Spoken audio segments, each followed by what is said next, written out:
This is an RNZ podcast.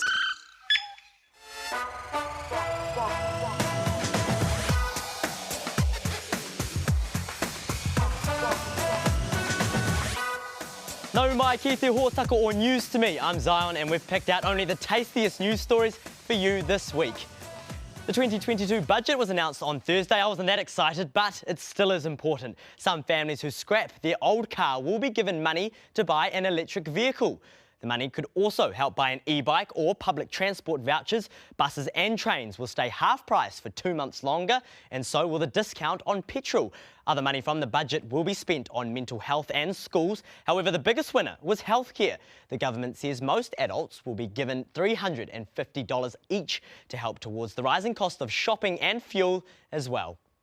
Two close neighbours of Russia have applied to join NATO, the Western security organisation, as they're worried about its invasion of Ukraine. The Scandinavian countries of Finland and Sweden joining NATO would be one of the biggest changes to Europe's security in decades.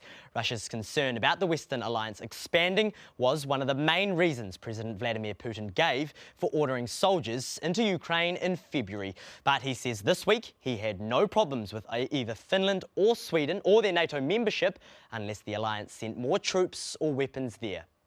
Electric sea gliders that will operate around the New Zealand coast should be ready within 3 years. Ocean Flyer has unveiled footage of a smaller prototype showing how it would float, foil and fly across the ocean. Each would transport up to 12 passengers and can travel at up to 290 kilometres an hour. The Ocean Flyers could travel between Whitianga in the Coromandel and Auckland in half an hour for around $30. Eritrean cyclist Binyam Girmay became the first black African to win a stage of the Giro d'Italia on Tuesday. Unfortunately, though, he struggled to open the giant bottle of champagne, and the cork hit his eye, ouch. Girmay was forced to withdraw with the injury, but medical advisors say that he is healing well. Good luck on your recovery, brother. I don't know about you, but Taylor Swift is graduating the class of 2022. Do you like that? Yes, that's right. The pop star was awarded a Doctor of Fine Arts degree at New York University, where she also delivered the commencement speech to the class of 2022. Her main messages for the graduating class: learn to let things go, find the simple joys in life, don't be afraid to make mistakes, and never be ashamed of trying. Unlike my little rap at the start, those are some more valuable words. It's Pink Shirt Day today, and it runs every year to celebrate diversity and take a stand against bullying. It's a serious issue in New Zealand, which has one of the highest rates of school bullying in the world. That's something that has got to change. And in this week's Explainer, we're looking at those times when our feelings may become overwhelming and what we can do when that happens. Do you know what it means to be mindful? What is mindfulness?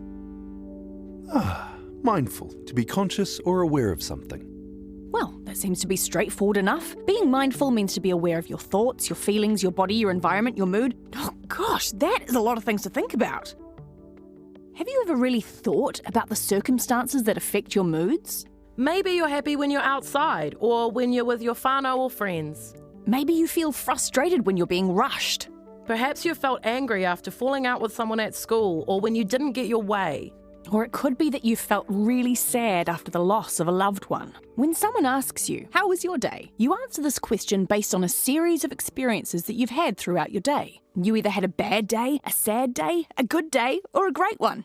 Every day there are lots of situations that can change how you feel and the thoughts that you're holding in your mind. So think about this. When you have been sad or hurt, or maybe even unwell, what are the things that have cheered you up? A cuddle or your favourite food? The wonderful thing is that nothing has miraculously changed in that exact moment. What has changed is the thoughts that you use to process that moment. You're still sick, and the thing that made you sad still happened. You just feel better now. Well, here's the miraculous news. Your thoughts control your feelings and emotions. So when you take time to listen to those thoughts, that is mindfulness. When you're mindful, it allows you to process your feelings and emotions more clearly. Okay, humour me. Sit still, close your eyes. Think about how you're feeling right now. Now, take a big deep breath.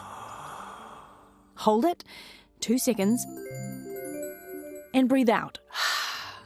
Once more. Ha ki roto, hold. And breathe out. Ha ki waho. Do you feel different? More calm perhaps, more settled? This is the process of mindfulness, taking time to slow down your processing system so that you are aware of your feelings. If your emotions are feeling too big, perhaps you just need a little time out to see how you're doing. Mindfulness practices, like taking a deep breath, can be very useful. And that is wonderful news to me. And join us next week for a roundup of the week's news, plus fake news. What? Yes, how to spot misinformation and fake news. News to Me is public interest journalism funded through New Zealand On Air. I'm Evie York, and this episode was made by TVNZ and RNZ and is public interest journalism funded through New Zealand On Air. You or your parents can follow the podcast on Apple Podcasts, Spotify, iHeart, or just about any podcast app. Plus, you can watch News to Me on TV2 on Friday afternoons, catch it on demand, or listen to it just before the 7 o'clock news on Saturday mornings on RNZ National.